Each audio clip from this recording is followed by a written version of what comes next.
Salam Ibu, kami dari kelompok 5 membahas materi tentang infusa. Nama-nama anggota kelompok 5: Alfred Nyaliwidu, NIM 194 111002, Iglesia Hosiana Belawaya 194 111008, Katarina Yunisara Sogen 194 111015, Maria Consita Bita 194 111021, Natalia Amau 194 111026,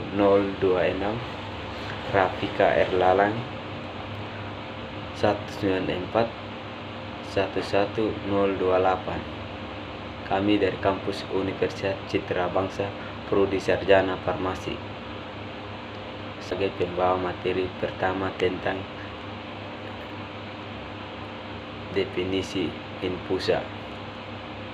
Definisi infusa dibagi menjadi dua, definisi infusa dan definisi infusa dekokta. Yang pertama, definisi infusa.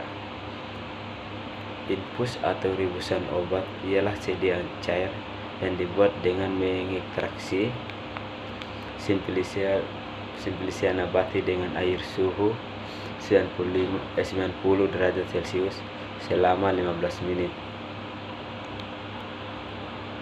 yang mana ekstraksinya dilakukan secara infundasi. Penyarian adalah peristiwa memindahkan zat aktif yang semula di dalam sel ditarik oleh cairan penyaring, sehingga zat aktif larut dalam cairan penyaring secara umum akan bertambah baik apabila permukaan simplicia yang bersentuhan semakin luas. Yang kedua, definisi infusa dekokta. Dekokta istilah aslinya adalah decoctum, atau bahasa Latin adalah sediaan cairan yang dibuat dengan cara mengekstraksi bahan nabati dengan pelarut air atau pelarut berair atau polar pada suhu 90 derajat Celcius selama 30 menit hingga terhitung setelah panci bagian bawah mulai mendidih keras seperti misalnya kulit kayu atau korteks, lignum, radix, batang, dan kulit buah atau perikarpium, dan yang terakhir biji atau semen. Yang berikut prinsip kerja pembuatan dekokta infusa. Yang pertama, prinsip kerja pembuatan infusa yaitu membasahi bahan bakunya biasa dengan air 2 kali bobot bahan, untuk bunga 4 kali bobot bahan, dan untuk karagum 10 kali bobot bahan. Bahan baku ditambahkan dengan air, dipanaskan selama 15 menit pada suhu 90 derajat Celcius sampai 98 derajat Celcius. Umumnya untuk 100 bagian sari diperlukan 10 bagian bahan. Yang kedua, prinsip kerja pembuatan dekokta. Dekokta dibuat dari bahan-bahan alam yang direbus pada suhu 90 derajat sampai 98 derajat. Perbedaannya dengan infusa yaitu dekokta penyaringannya selama 30 menit, sedangkan infusa hanya 15 menit dengan suhu yang sama. Dekokta untuk simplicia keras, bahan yang tidak mengandung minyak sendiri dan tahan terhadap pemanasan. Untuk melakukan proses infusa dan dekokta, maka kita harus mempersiapkan 1 unit panci yang terdiri dari 2 buah panci yang saling bisa ditumpuk. Bagian panci yang di atas digunakan untuk menaruh bahan yang akan diekstraksi, tentunya bersama dengan pelarut yaitu air masing-masing dengan takaran tertentu. Sedangkan panci sebelah bawah diisi dengan air, maksudnya digunakan sebagai pemanas panci atas, sehingga panas yang diterima panci atas tidak saling berhubungan dengan api. Teorinya, ketika panci bagian bawah airnya mendidih pada suhu 100 derajat Celcius, maka panas yang diterima oleh panci atas suhunya hanya mencapai 90 derajat Celcius. Kondisi demikian ini agar zat aktif dalam bahan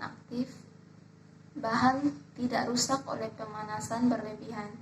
Biasanya zat aktif akan rusak bila dipanaskan sampai 100 derajat Celcius atau lebih.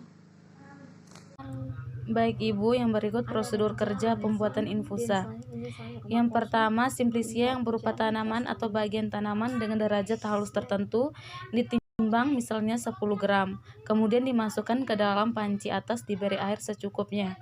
Yang kedua, setelah panci atas siap untuk diproses, maka masukkan panci beserta isinya segera ke dalam panci bawah yang telah berisi air. Setelah itu, panci bawah dipanaskan di atas api langsung dan dibiarkan sampai mendidih dengan suhu mencapai 100 derajat Celcius. Diharapkan maka suhu air di panci atas akan mencapai 90 derajat Celcius. Yang ketiga, pemanasan. Yang keempat, masih panas melalui kain flanel. Yang kelima, cara penambahan air itu harus menurut aturan kuantitatif. Dan yang keenam, infuse simplicia yang mengandung minyak atsiri harus disertai setelah angin. Baik, saya Maria Consita Bita. Saya akan menjelaskan materi infusa mengenai keuntungan dan kerugian infudasi. Dalam suatu sediaan, tentunya mempunyai keuntungan dan kerugian. Dalam infudasi juga mempunyai keuntungan dan kerugian. Yang pertama yaitu keuntungan dari infudasi. Keuntungan dari infudasi yaitu unit alat yang dipakai sederhana dan biaya operasionalnya relatif rendah. Yang kedua, kerugian. Kerugian dari infudasi yaitu yang pertama, zat-zat yang tertarik kemungkinan sebagian akan mengendap kembali apabila kelarutannya sudah mendingin atau lewat jenuh. Yang kedua, hilangnya zat-zat atsiri. Yang ketiga, adanya zat-zat yang tidak tahan panas lama.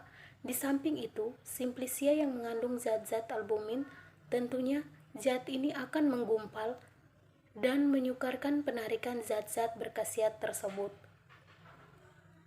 Yang keempat, ekstrak kurang stabil dan mudah tercemar oleh bakteri dan jamur sehingga tidak boleh disimpan selama 24 jam pada suhu kamar. Yang kelima, kadang-kadang pada simplicia tertentu akan menghasilkan lemak yang berlendir sehingga sulit dilakukan penyaringan. Yang berikutnya yaitu hal-hal yang harus diperhatikan dalam infusi di kota. Yang pertama, derajat halus dari bahan-bahan bakal. Untuk beberapa bahan bakal diberikan derajat halusnya. Seperti tanaman, pulpa tamarindum harus digerus dengan air dalam mortir, yaitu dimana biji-bijinya harus dibuang terlebih dahulu sebelum ditimbang. Tanaman kedua itu fructus anisi, fructus jenniferii, dan fructus myrtili, yaitu harus dimemarkan terlebih dahulu, kecuali fructus hordeii, decorticati, dan seminini. Derajat halusnya simplicia itu digunakan untuk infusa harus mempunyai derajat halus, yaitu sebagai berikut. Dalam Pharmacopoeia edisi 3 halaman 12, yang pertama itu serbuk 5/8, yaitu akar manis, daun kumis kucing, daun sirih, dan daun sena. Untuk serbuk 5/10 deringu lembah. Terus untuk serbuk 10/22 laos, akar valerian, temulawak, jahe. Serbuk untuk 22/60 kulit kina, akar ipeka, sekali cornutum. Dan yang kelima, serbuk 85/120 yaitu daun digitalis. Nah, jika suatu dekota atau infusa harus dibuat dari bahan bakal yang tidak tercantum dalam daftar derajat halus, hendaknya diambil bahan bakal dengan derajat halus yang sama seperti yang dipakai untuk pembuatan sediaan galanika atau diambil dengan derajat halus dari bahan bakal lainnya yang konsistensinya sama dengan bahan bakal yang dipakainya itu. Yang kedua itu, hal yang kedua itu banyaknya bahan bakal. Banyaknya bahan bakal ada 10 bagian untuk 100 bagian serangkaian, di mana hal ini banyak berlaku bahan-bahan bakal yang tercantum dalam farmakope, dan bahan-bahan itu bukan bahan-bahan yang berkhasiat keras. Sebagian kekecualian dari peraturan ini, ada bahan-bahan bakal yang tercantum dalam sebuah daftar yang terpisah dari farmakope. Kekecualian itu adalah, sini saya akan menunjukkan gambar. Nih, situ kita bisa lihat, yaitu itu adalah ini kekecualian dari peraturan, ini bahan-bahan yang tercantum dalam daftar yang terpisah dari farmakope.